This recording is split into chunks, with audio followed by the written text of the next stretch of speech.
British government is reversing policy. They'll now ban Huawei's equipment from the country's 5G network. Telecom operators in the UK must remove Huawei's hardware by 2027. Hadis Gold has all the details for us.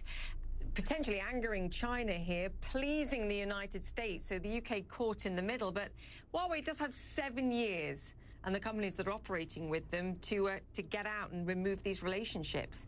How badly is that going to stymie the UK's efforts as far as 5G is concerned?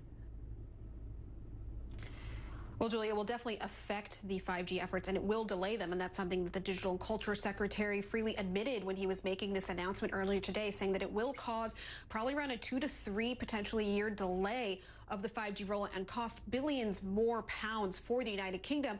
But this is a dramatic U-turn reversal from what we saw in January, where Huawei was given a limited role in building out 5G. But this change today comes after not only increasing pressure from the Trump administration, but also from Boris Johnson's own Conservative Party.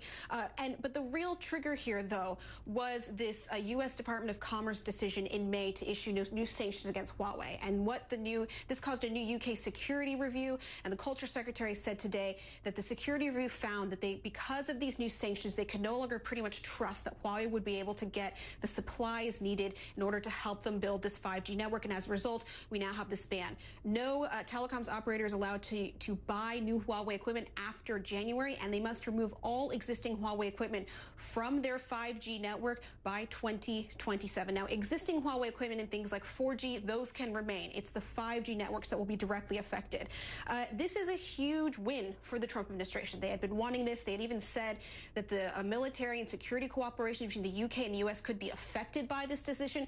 So clearly a win for them. Obviously, it's a huge loss for Huawei, who has been in the United Kingdom for 20 years. They said in a statement it's disappointing. They said that this decision is about U.S. trade policy and not security. They said it threatens to move Britain into the digital slow lane. And as we noted, it is a loss for consumers because it will delay the rollout of the super fast 5G network here in the United Kingdom by at least a year, probably 2 to 3 years.